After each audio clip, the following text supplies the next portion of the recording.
Hola, ¿cómo están? Señores y señores, esto es En Corto. Comenzamos.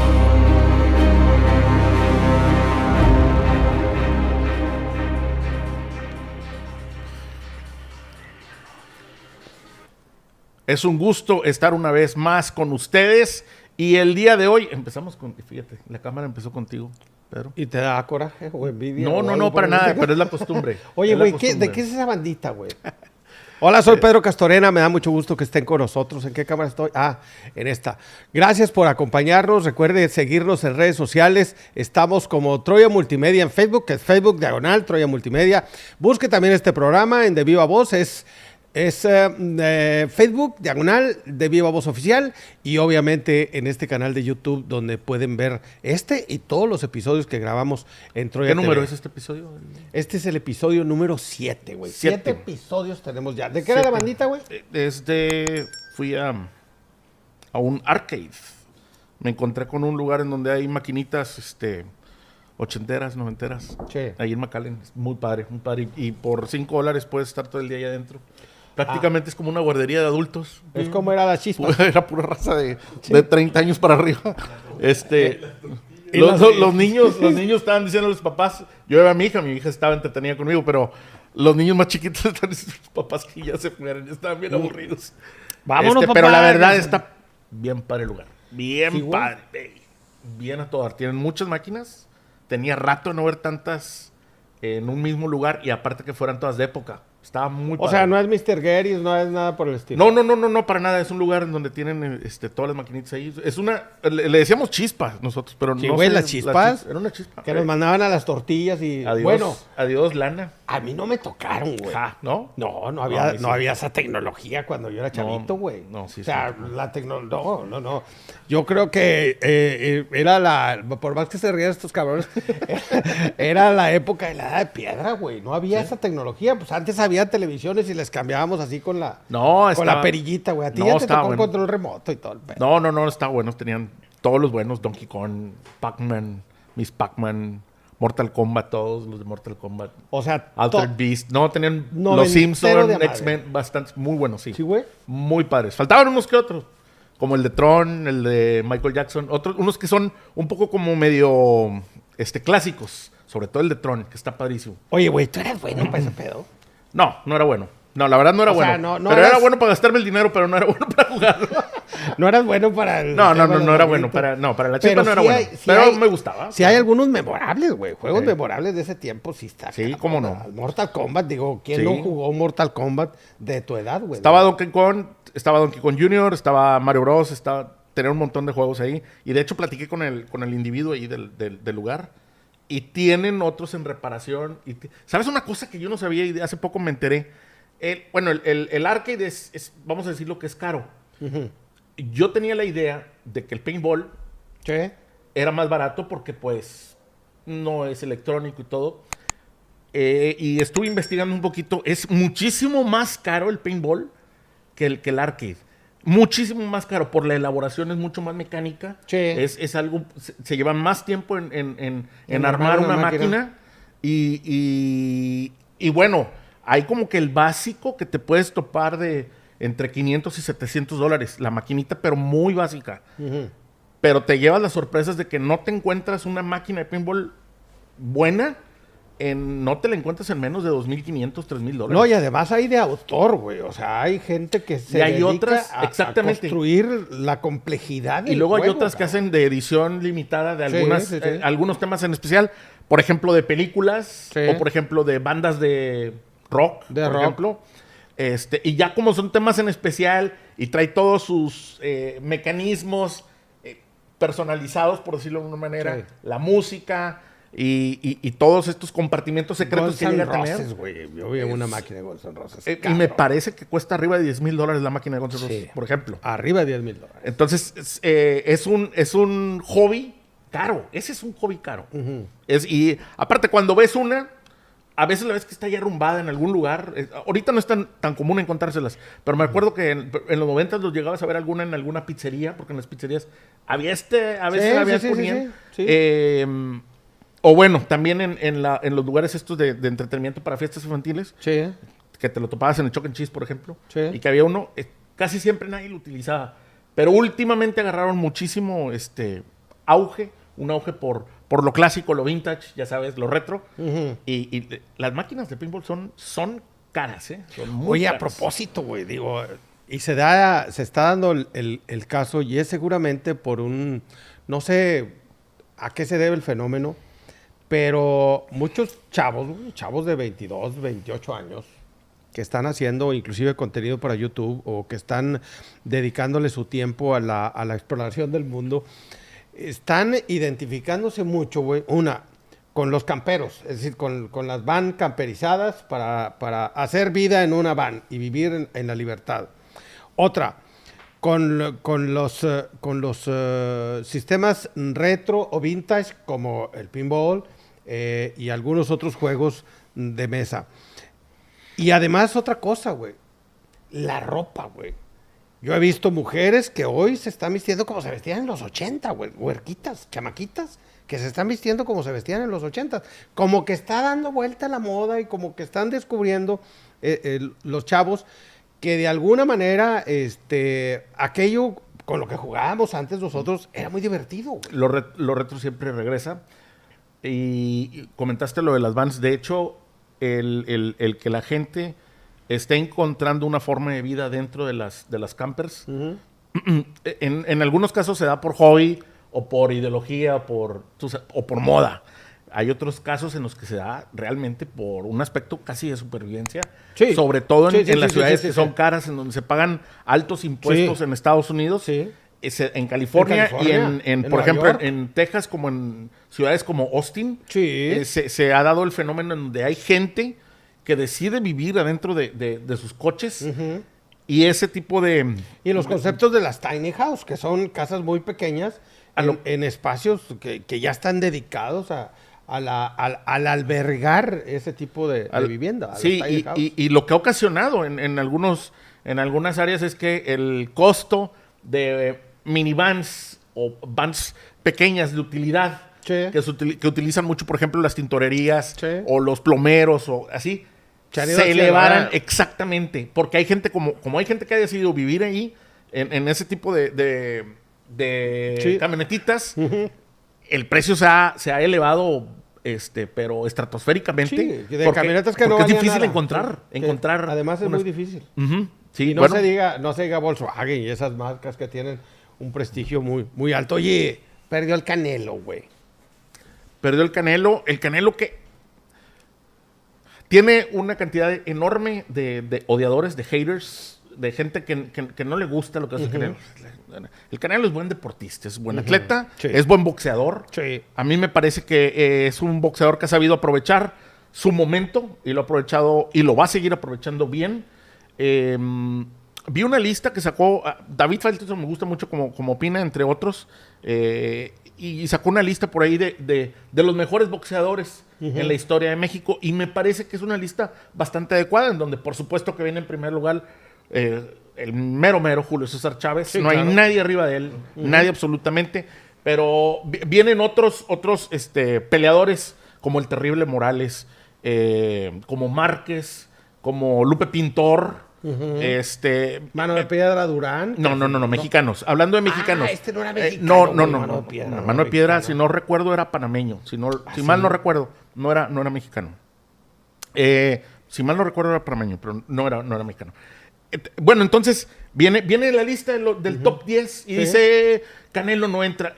A mí me parece que Canelo no entra en el top 10. O sea, estoy de acuerdo. A lo que iba era que estoy de acuerdo con esta lista. Me parece que el Canelo no entra en la lista de los 10 mejores boxeadores, por lo menos hasta lo que hemos visto el día de hoy. Bueno, pero por su parte. Faitelson es uno de los hates más duros para Canelo, ¿no? Sí, fíjate, sus comentarios son bastante agresivos en torno a la carrera del Canelo, pero también quiero que sepas que Faitelson lo vemos mucho hablando acerca del fútbol. Es su tema, por decir, principal Sí. en las mesas de comentaristas que ha estado desde que comienzo con Televisión Azteca y ahora en ESPN. Pero el fuerte de Faitelson es el béisbol y el boxeo. Es especialista en béisbol y en boxeo. Yo creo que el fútbol queda en tercer o cuarto lugar, por lo menos en la pasión y en el hobby que él tiene sobre los deportes. Y particularmente hablando de esta lista, el Canelo no entra, sí, no entra. Pero hay una cosa que me parece dentro de lo que platicamos acerca de cómo está aprovechando el Canelo en su momento, o cómo lo ha aprovechado hasta ahora. Y me parece que también es un tipo que viene, por lo menos, mejor manejado que lo que históricamente, o como históricamente es manejado el boxeador hispano, no solamente el mexicano, el hispano. Históricamente, el boxeador llega a la cima del boxeo, conoce el éxito desde... Usualmente el boxeador viene o empieza a practicar el deporte y viene de cuna humilde. Uh-huh. Cuando llegan a la cumbre, uh-huh, realmente tú te puedes poner en su lugar, llegan a lugares en donde nunca hubieran imaginado. Uh-huh. Y les llega el dinero como nunca lo han visto. Uh-huh. Y se les acercan personas que ellos solamente los veían de lejos. Sí, como los grandes. Exactamente. Entonces ellos llegan a este nivel de reflectores y de ahora de nivel económico también, en el que, aunque lo hayan soñado, nunca lo imaginaron. Uh-huh. Realmente estar en ese punto. Es muy usual que así como lleguen, pierdan uh-huh, lo que logran, sí, lo que logran conseguir la carrera. Pierdan el rumbo tanto en lo económico como uh-huh, en su parte social. El uh-huh Canelo me parece que está muy bien manejado, y a pesar de la derrota, yo creo que le va a sacar provecho a esta derrota. Por dos razones que yo considero, particularmente que yo considero. Número uh-huh uno, ya vimos que el Canelo es uh-huh una persona, es un humano. Uh-huh. Puede perder. Sí. Creo que reconoce bien la derrota. Uh-huh. Creo que la acepta bien. Uh-huh. Y eso habla bien de él. Y también creo que es una cachetada de guante blanco a todos los que en algún momento dicen que es mal boxeador. Uh-huh. Yo creo que es mejor persona que boxeador. Ahora, no estamos siendo, o no está siendo la crítica injusta con el Canelo a partir de que él está peleando en otro momento, con otro estilo de pelea, con otro formato de pelea. No, los fajadores. Espérame, porque es que el boxeo no ha cambiado tanto. El boxeo se ha mafiado mucho. Sí, eso es una cosa, sí, pero no ha cambiado también, tanto. No ha cambiado tanto, pero también como que hoy se explora más la técnica deportiva, sí, sí, que lo aguerrido, güey. Sí. Es decir, ahora, antes el peleador se iba encima, sobre el todo, público buscamos más al guerrero arriba, sí, al que busca que al que sabe fajar. Por eso a muchos nos cae mal Mayweather, uh-huh, porque es un excelente fajador, ¿me explico? Sí. Es un muy buen boxeador, sí, pero a nosotros nos gusta más el boxeador que sale hacia adelante, el que arriesga, el que golpea, pues. Uh-huh. Entonces, y olvidamos que el arte del boxeo es precisamente esquivar el golpe con la técnica. Ahora bien, preguntabas, pierde el Canelo. Yo creo que al final del día el Canelo va a ganar más con esta derrota que lo que perdió. Sí. Yo pienso que va a ganar. ¿Y cómo va a ganar? Bueno, para empezar con una revancha, pudiera hacerlo. Arriesgado, porque no hay que olvidar que el Canelo tuvo que subir de peso uh-huh para poder pelear con este boxeador. Y mucho, ¿eh? Y arriesgó mucho. Tan es así que perdió. Uh-huh. Arriesgó mucho. Perdió. Yo pienso que el Canelo le puede sacar jugo, quizá una revancha, o quizá también a ese regreso del Canelo después de una derrota.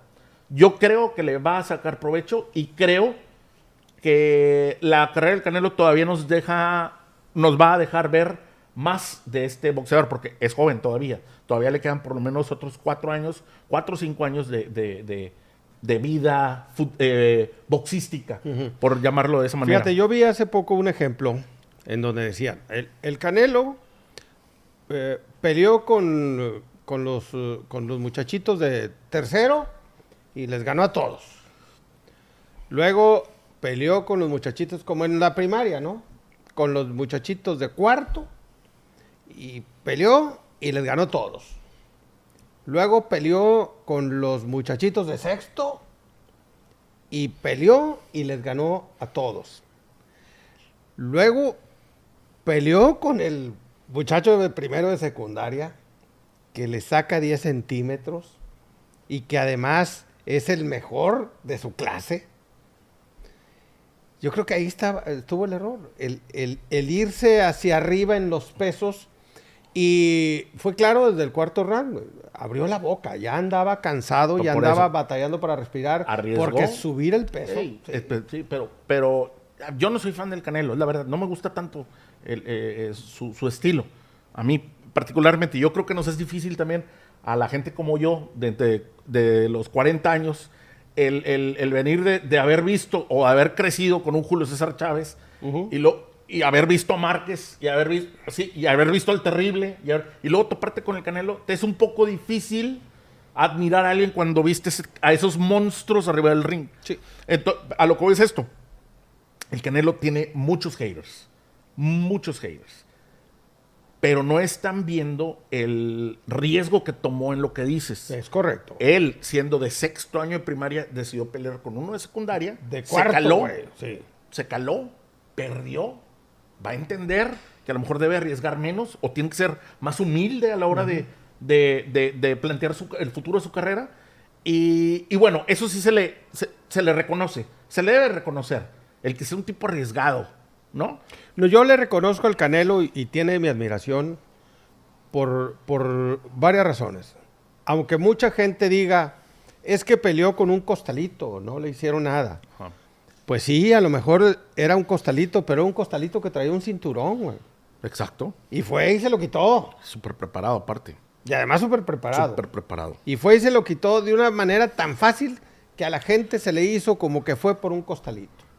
Y así él ha avanzado en 3 categorías. Y tiene los cinturones de los 3 mejores. Ahora se aventó a hacer esta pelea a partir de la confianza que tiene en su estilo boxístico. Y el riesgo que corrió tuvo las consecuencias de perder. Dicen algunos amigos, por eso, pero se metió a la bolsa 54 millones. Sí, de acuerdo. Estoy de acuerdo y posiblemente haya una revancha y posiblemente tenga el tiempo para poder acostumbrarse al peso que tiene, al peso nuevo con el que está peleando y a mejorar su pegada, su golpe, que era muy notorio que por más golpes que daba, no hacían la mella que hacen. Se lo dijo Vivo al final, le dijo, ¿cómo se defendió con él? Sí. Todos le llegaban Todos le llegaban al hombro. Todo. Y le dijo. Sí. Le hizo la señal, todo me lo pegaste aquí. Sí. Todo me lo pegaste Todos aquí. se los pegó en el hombro. Sí. A lo mejor. Y pasaban las repeticiones, veían las repeticiones entre round y round. Sí. Todos los tiros iban a dar. Entonces, creo que le deseamos suerte al Canelo, que tenga mucho éxito, que siga y hablamos del peleando de ese top 10 que comentaba. Sí. Y se me olvidaba Marco Antonio Barrera también. Barrera, cabrón. Monstruo. El top 10, Canelo no entra en el top 10 de peleadores mexicanos. No entra. Pero está tan bien manejado y creo que ha sido él tan inteligente también, o se ha dejado manejar inteligentemente. Creo que si todo continúa como hasta el día de hoy, él a lo mejor no llega a entrar al top 10, pero económicamente va a ganar más que los 10 juntos del top 10, sí. Que los 10 juntos del top 10. Sí. Entonces, el Canelo no digo, deportivamente ahorita lo tenemos con esta derrota, y lo repito, no soy admirador del Canelo, no es mi gran hit el Canelo, pero le admiro que es un buen peleador, sí lo es. Pero económicamente, cuando él termine su carrera, sí creo que va a tener la oportunidad de explorar inversiones a lo mejor hasta en el mismo deporte. Sí. Yo creo que va a haber Canelo para rato, tanto en lo deportivo, como después de su carrera empresarial. Ajá. Es correcto, estoy totalmente de acuerdo contigo. Jeffrey, el presidente de la República presentó la iniciativa para la reforma electoral. La iniciativa atractiva desde un principio por el hecho de reducir los plurinominales de 500 a 300 diputados en la Cámara de Diputados, de reducir el gasto a los partidos, supeditar el gasto solamente a la época electoral,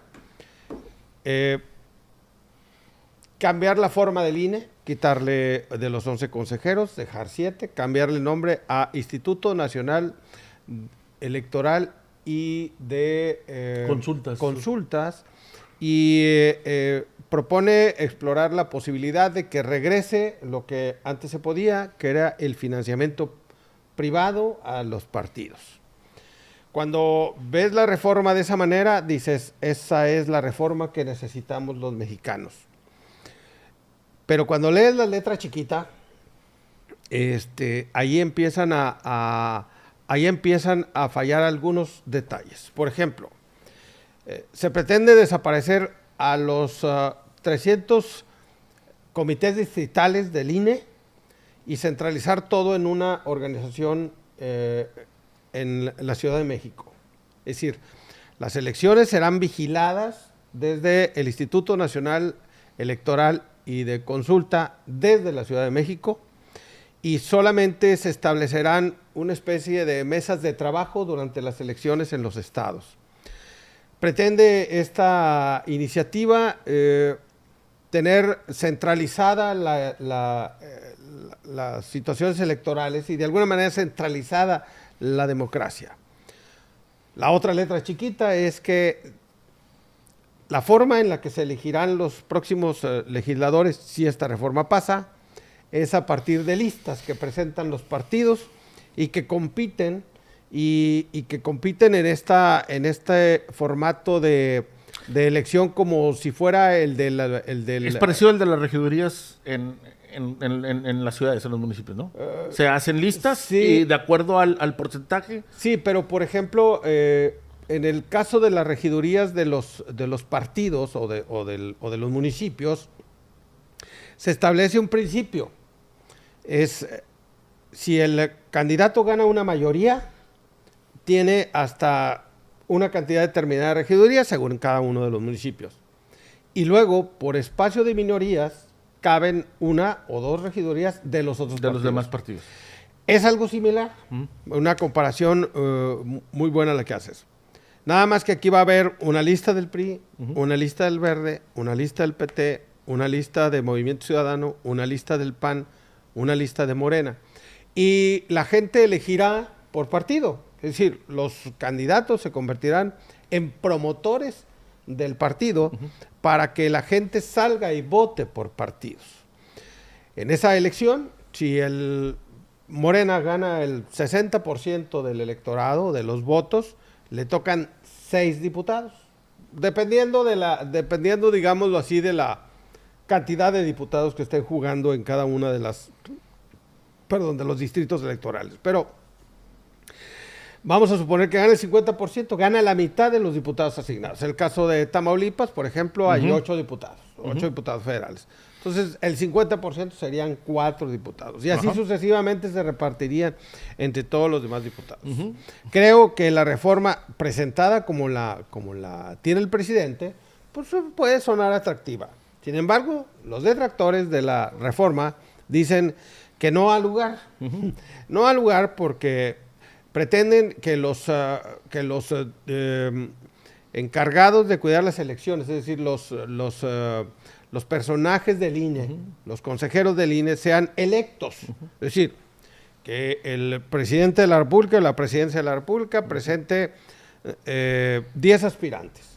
Otros 10 aspirantes a dirigir el INE, los presente la Suprema Corte de Justicia.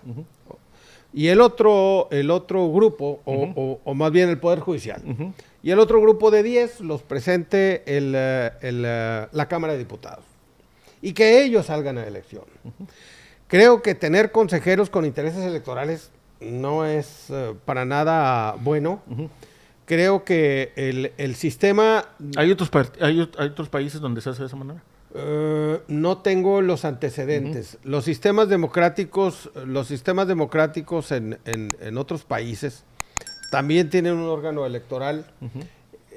También el órgano electoral, creo que México es un ejemplo que se ha replicado en muchas partes del mundo, sobre todo en Latinoamérica, por el formato en el que surge el sistema electoral. Es decir, hay una serie de personajes que presentan los partidos, porque los presentan los partidos, y los estudia y los analiza la Cámara de Diputados, con algunos candados que les permita a esos personajes formar parte del electorado. Muchas veces no son ni militantes, de hecho, no deben de ser militantes de partidos. De acuerdo. Y aunque en algún momento se les pueda notar el interés, al final de cuentas son, digamos, ciudadanos que cuidan el voto ciudadano. Que cuesta mucho la democracia en México, Mucho, es cierto. muy cara. Que se dan lujos que a lo mejor no son propiamente para todos los humanos o para todos los mexicanos, también es cierto. Pero creo que tenemos un sistema ejemplar de elecciones que está mejorable, sí, que permite que los ciudadanos tengan protegido su derecho y además protegida su acción de votar. Creo que el INE ha hecho bien su trabajo. Cambiar todas las leyes electorales en este momento, yo creo que el presidente lo presentó con dos intenciones. La primera es chicle y pega, y la segunda es, creo que, un acto más de propaganda política. No sé, pero... Porque es claro que ni PRI, ni PAN, es más, ni PRD, ni A ver, yo te pregunto, les interesa porque los dejaría básicamente fuera. Que A todos los partidos chiquititos los dejaría fuera. Qué lindura, ¿no? Sería, Qué lindura. sería Qué excelente. lindura. Nada más que, acuérdate que todas las formas de pensar en el país Sí. deben de respetarse. De acuerdo. Así como respetamos la libertad de género, Sí. así como le respetamos los derechos de los demás, creo que también debe de haber Pero ya derechos. abusamos, ¿no? Abusamos. Y entonces el doctor Simi tiene su partido, y entonces el otro tiene su partido, y entonces el otro tiene... abusamos de los partidos chiquitos. Sí. Y creo que ha sido suficiente. Ahora, te pero- preguntaría yo, pero Pedro, no es ¿y suficiente, qué es lo que nos lleva a que un sector del país vea con buenos ojos una reforma electoral? ¿Qué es lo que nos lleva? Mi primera pregunta sería, Pedro, ¿tú crees que en México, en Tamaulipas o en Reynosa o en cualquier otro estado o en cualquier otra ciudad se ha llevado a cabo un fraude electoral? Yo creo que los fraudes electorales siempre están latentes, sobre todo cuando los comités estatales electorales son manejados por el gobernador, Exacto. que se dan los casos. Sí. Es más fácil que haya un fraude a nivel estatal hoy que a nivel federal. En el 2006 hubo fraude para que no llegara López Obrador al... No me lo contestes. ¿Usted cree que hubo fraude? En el 2000, por ejemplo, contra Calderón, ¿hubo fraude para que no llegara López Obrador? Contra Peña Nieto, ¿hubo fraude para que no llegara López Obrador? Yo creo que es cuestionable, güey. Yo creo, bueno, pero yo creo que el INE... tampoco lo puedes asegurar porque... Yo creo que el INE, ahora en la actualidad, Lorenzo Córdoba y Ciro Murayama se han comportado a la altura de ser las figuras representativas del INE. Sí, porque trabajando bajo presión han sacado las elecciones del país. Caray, ¿has visto en los foros en donde se han presentado? Perdón, pero promueven solamente a una parte del electorado. Y lo voy a decir de la manera en la que es. Promueven, asisten y son figuras en exposiciones de ideología de la derecha, nada más. Nada más. Y están los pósters, y los pósters en donde comparten foros con las organizaciones del PAN. Uh-huh. Y están los pósters en donde comparten foro con las organizaciones de Movimiento Ciudadano. Y en las del PRI. ¿Y Moreno entonces, no tiene a lo que voy, organizaciones a las que puedan ir? ellos son claro, ¿por qué no van? ¿Por qué no van? ¿Por qué no asisten? ¿Por qué no se...? Es que para Morena es enemigo, güey. O sea, es Macio Zare, güey. ¿Será? Es Macio Zare. Para Morena, el INE es Macio Zare. ¿No sería mejor que Lorenzo y Ciro Murayama fueran árbitros imparciales y no se presentaran en ningún lugar y se dedicaran a organizar Compadre, elecciones? los han agarrado de piñata, ¿Elecciones? güey. Por ejemplo, los han agarrado de piñata, no los dejan hacer su trabajo. Los señores están ahorita tratando de sacar la cabeza, güey. Yo creo que están tratando de figurar. Se los están acabando. De figurar dentro de este espectro en el que no hay figuras. Y me refiero al espectro de la derecha. Están tratando de figurar y están dentro del escenario teatral que O sea, ¿tú crees que andan en campaña, güey, para postularse como candidatos de la derecha? Yo pienso que figuran como parte del discurso de lo que dice la derecha está bien. Y lo que dice actualmente Morena y su electorado está mal. Mira, yo lo único que sé, compadre, es que... ¿Valida? Es que es como tener un vecino incómodo. Es como tener un vecino incómodo por los dos lados, ¿no? O sea, no. Entonces, hay que ver los dos lados de la moneda. ¿Qué es lo que lleva? ¿Cuál es la posición que tiene el presidente contra, y los menciona siempre, Ciro Munayama y Lorenzo Córdoba? ¿Y qué posición pueden tener ellos, güey? Ellos defienden la democracia. Es que defienden la democracia, güey. Si los invitan a un foro de la Coparmex, pues van y hablan que defienden la democracia, güey. No porque vayan a un foro, güey. Imagínate que nos inviten a ti y a mí a un foro, güey. Sí, y entonces Morena sí debe de estar bajando, por ejemplo, todos estos comentarios que pero a Morena le sirve, es como tener carnita, güey, para ruñir en la mañanera, güey. Es como lo que te dije el otro día. Es lo que hicieron. Es como si vas a tener el Clásico Nacional, una final, América Chivas. El árbitro no puede ir el miércoles a platicar con la porra del América y a decirles que todo está bien, que efectivamente el América es el mejor o lo que tú quieras, y presentarte el domingo para arbitrar el Clásico. No se puede. Mantente al margen. Aunque le vayas al América, aunque le vayas a las Chivas. Mantente al margen. Fue a la Cámara de Diputados, güey. Eres el árbitro. El cuestionamiento que tuvo en la Cámara de Diputados. Eres el árbitro. Vino por todos lados. ¿Tú crees que los árbitros no le van a un equipo de fútbol? Yo pienso... No sé. Claro. A mí no me gusta el fútbol. Claro que puede. No soy futbolero yo. El umpire, por supuesto que le va a algún equipo de béisbol. O el béisbol. Vamos a hablar acerca del profesional. Por supuesto que le van a alguien. Por algo estamos en el deporte. Por algo están ellos en el deporte. Les gusta, les simpatizan, es normal, no tiene nada de malo. Pero a la hora de los partidos, a la hora de los juegos, a la hora de las competencias, mantente al margen. Mantente al margen porque creemos en la transparencia, en la honestidad y en que vas a aplicar las reglas del juego tal y como se deben para uno y para el otro. El INE, en estas pasadas, en las consultas pasadas, y bueno... En esta no lo estamos viendo mucho porque son 6 gobernaturas. No se está viendo mucho todavía. Uh-huh.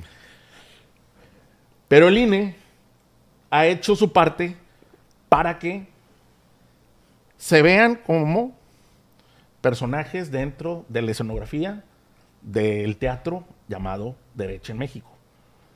Dirigido por Claudio X González. Que ¿cómo mamas con eso? Oye, al fin la reforma electoral se presentó. Yo creo que la van a rebotar en la Cámara de Diputados en algún momento. Por la X acabó. En algún momento se va a discutir y seguramente los partidos de oposición y sobre todo los partidos pequeños van a decir la reforma no va.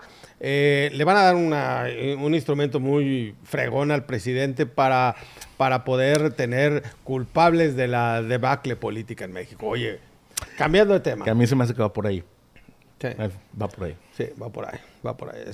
Siempre hay que tener un enemigo vivo. No. Pero un enemigo vivo. Se exige que el INE cambie, que se ajuste, que sea el árbitro que estamos buscando. Te pongo esta reforma. ¿Se lleva o no se lleva? No se lleva, a lo mejor no pasa. Y entonces, pues voy con todo, ¿no? Yo lo que sí me gustaría ver de los señores diputados es si no van a aprobar esta reforma, porque seguramente no la van a aprobar, por favor, presenten una reforma. Preséntenla al presidente, preséntenla en la Cámara de Diputados, hagan de la posibilidad de reducir la cantidad de plurinominales un derecho de los ciudadanos. Ya no queremos plurinominales haciendo nada y solamente levantando la mano a favor de sus partidos. Por favor, reduzcan el gasto de las elecciones.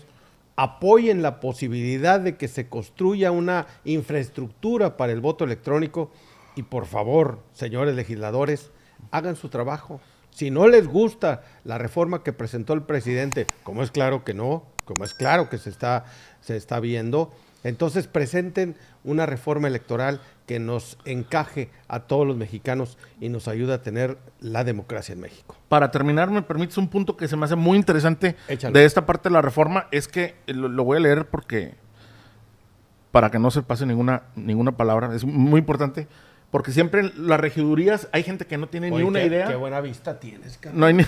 No tiene ninguna idea de cómo se llevan a cabo o cómo es que llegan los regidores a su ciudad, a su municipio. Uh-huh. En la reforma electoral lo que plantea es que los ayuntamientos en los municipios se integrarán mediante el sistema de listas votadas, parecido a lo de los diputados. Sí, parecido a los diputados, es correcto. Con un límite de hasta 9 regidurías de forma proporcional a la población de cada municipio. Uh-huh. También hay cambio ahí. Sí, hay cambio en los Sí. regidores y también en las legislaturas estatales. También se pretende que los plurinominales no lleguen a ningún lado. Que ya no haya plurinominales, pero que tampoco ¿Qué se se haga un sentirá? sistema de votación ¿Qué se que sentirá parezca de plurinominales, cabrón? ser plurinominal. Y me refiero en el buen sentido de la palabra. O sea, el pelado, o sea, para empezar, el diputado o la diputada o el senador o el senador no hicieron nada buscando el voto. Y Bueno, obtienen todos los privilegios. Estoy hablando de trabajador, porque son trabajadores. Sí. Y obtienen todos los privilegios gerenciales de ser senador o Ujú. diputado Sí. plurinominal. Es correcto, güey. Es una bendición. Sí. Son bendecidos los Los plurinominales, sí, güey, Son por bendecidos eso del deben de cielo. desaparecer. Pero deben de desaparecer en un sistema electoral en donde la participación ciudadana se dé por las personas, no tanto por los partidos. Si finalmente está lanzado por un partido, debe de hacer su trabajo el candidato, debe de recorrer y comprometerse el candidato, porque luego vamos a seguir esperando que sean propuestas de partido, güey. Sí. Y las propuestas de partido son propuestas cupulares que llegan desde México y a partir de la dirigencia nacional de cada partido se hace digamos, una estrategia para hacer llegar a la Cámara de Diputados las iniciativas. Y la política puede ser muy noble, Pedro. Sí, ¿Te estás güey. de acuerdo? Es Pero algo noble. hay que- Porque el servir a la gente, pues es algo noble. El que quiera ser seas un candidato, que se gestor. vaya a la calle. No, ya. y conocemos, tú seguramente conoces, porque yo conozco funcionarios públicos, gestores realmente, Muy buenos. trabajadores muy buenos, Sí, muy buenos. gente buenísima que anda buscando a quién ayudar o cómo ayudar, o le hablan y se preocupan por sacar o por atender a la gente, muchas veces en cuestiones que ni les corresponden de acuerdo al departamento donde trabajan. Y gente que es muy valiosa y vale la pena, y de todos los partidos, ¿eh? O sea, buena gente del PRI, buena gente del PAN, buena gente de Morena, se conoce, existe, hay.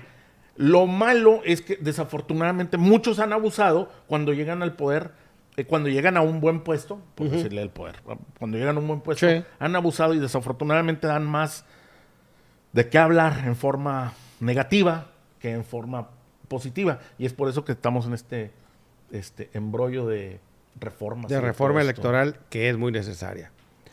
Devani Escobar fue una chica que desapareció el mes pasado. Las autoridades se enteraron y la empezaron a buscar. Durante días estuvieron recreando el recorrido que había hecho.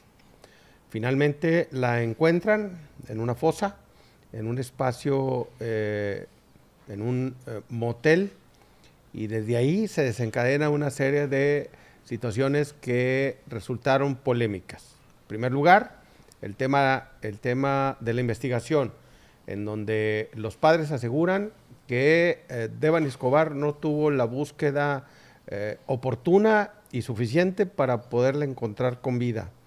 Por otro lado, el padre de Devani, que señala a las autoridades como culpables de lo que le pasó a su hija. Por otro lado, un chofer de Uber o de Lyft que tuvo el último contacto con ella y que asegura que solo la dejó en la calle, literal, en la calle, porque ella decidió bajarse. Otro lado son unas amigas de ella que la acompañaban en una finca en donde estaban reunidas y al parecer a partir de ese momento en el que estuvieron ahí hubo una serie de problemas que le hicieron a esa niña, Devani, salir de la finca y ya no volver a encontrar a sus padres con vida. Ese es, en resumen, el estado que guarda la condición de este caso, en donde hay muchos culpables señalados. Las autoridades, el gobierno del estado de Nuevo León, pero hay una situación ahí complicada en la investigación que aún no deja claro qué pasó con Devani. ¿Tú qué opinas, mi querido Jeffrey? Mira, para empezar, a mí me da pena, coraje, el que tengamos que estar hablando de temas como este. O sea, porque es triste que desaparezcan mujeres y más triste aún que sean jovencitas. O sea, no debe de pasar este tipo de cosas. Está Devani, pero también está, me parece, Yolanda Martínez. Yolanda Martínez. Que es una chava que salió a buscar trabajo y ya no regresó a su casa. Salió a buscar trabajo y ya no regresó a su casa. Por Dios. O sea, estamos bien mal como sociedad. O sea, necesitamos hacer un examen de introspección para ver en qué estamos fallando. Porque eso no debe pasar ni en Monterrey, ni en México, ni en Guadalajara, en ninguna parte. Para empezar eso, ¿no? Cada que escuchamos que está una niña o una mujer desaparecida, caray, hasta parece que ya sabemos qué es lo que va a terminar siendo, ¿no? Desafortunadamente. Muchas veces son localizadas, qué bueno. Pero luego salen la gente que dice, por ejemplo, con lo de Devani, que qué andaba haciendo tan tarde. Sí, pues estaba chavita, ¿no? 16 años. 16 años. Todos sabemos que a esa edad somos inquietos. Siendo inquietos, debemos de tener la seguridad de salir a la calle a cualquier momento del día o de la noche y que no nos pase nada, para empezar. Si la niña, si le dieron permiso a sus papás, no le dieron, eso está de lado. O sea, la niña no debió de haber desaparecido, no le debió de haber pasado lo que le sucedió. Una vez dicho eso, creo que, o de acuerdo a lo que he leído, hay deficiencias muy puntuales en la forma en la que las autoridades han intervenido en el caso desde el día 1. Se perdieron muchos días, sí. Me parece que 13, para que se le pudiera dar la seriedad que ameritaba el caso. Creo que también fallan gravemente los medios de comunicación de Monterrey. Que ya hicieron un circo de todo esto. Caray. Y no estamos hablando de la gente que le toca ir a cubrir la nota. También de conductores que han hecho de las entrevistas o de la llegada de videos de manera muy extraña, porque me pongo a pensar, y sí me parece que alguien está filtrando los videos, y por decir alguien, me parece que la autoridad estuvo filtrando videos para que el tema se terminara polemizando más. En los medios de comunicación que en donde debería de estarse trabajando, que era en la fiscalía y en el lugar de la desaparición, ¿no? Entonces, los conductores notorios, de primera, gente preparada, gente con mucho bagaje en la conducción de noticieros, terminaron siendo o viéndose bastante mal. La licenciada Julia, terrible, Azucena, mal. Digo, no soy yo quien para juzgar, pero usted puede ver y puede decir, por favor, no nos podemos ir por esos lados, ¿no? Medios de comunicación y también muchos youtubers buscando generar simpatía, obviamente clics, obviamente likes, obviamente monetizando sus espacios. También creo que han abusado de la rumorología que el caso ha atraído. ¿En dónde estamos? Yo creo que nadie sabe en dónde estamos en la investigación. Hace días reportaron que habían encontrado credencial de esta niña Ujú. en unos departamentos en donde ya se había llevado a cabo o ya se sabía que esta niña había estado días antes en esos departamentos. Ujú. Todo ese tipo de detalles, o todos los detalles que hemos conocido a través de comunicados, ruedos de prensa y también de los medios de comunicación, nos dejan con la incertidumbre de que pareciera que esto no se va a esclarecer. Es la verdad. Ujú. Que parece que no vamos a saber qué sucedió con la niña y que de acuerdo a todo lo que, voy a decir que es legalmente porque lo ha dicho la autoridad, a lo que legalmente se ha publicado, te hace ver que por lo menos las cosas no son como aparentan serlo. ¿Por qué? Por la forma en la que estaba acomodada la ropa de la niña en el lugar, por la forma en la que dicen que tenía la herida en su cabecita, y por todos estos tipos de detalles dicen, bueno, ok, pareciera que hay algo mucho más grande detrás de esto, y pareciera que se está protegiendo a alguien. Yo no sé quién, ¿eh? No, ni me o sea, no es que no nos interese, pero es que no queremos entrar en una conjetura, pero sí realmente pareciera que alguien está luchando para que no se avance de una manera exitosa en la investigación. Lo que nos queda decirle a usted y a los diputados de Nuevo León es que, y a los diputados, sobre todo de los estados de todo el país, es que promuevan leyes que protejan a los ciudadanos, sobre todo a las niñas y niños desaparecidos. Creo que esperar 24 horas para iniciar un proceso de búsqueda cuando llega un padre desesperado a pedir ayuda a la policía es demasiado tiempo. 24 horas es mucho tiempo perdido. Creo que los gobiernos de los estados también deben de invertir en tecnología de búsqueda digital. Existe la posibilidad de localizar a las personas por su teléfono aún estando apagado.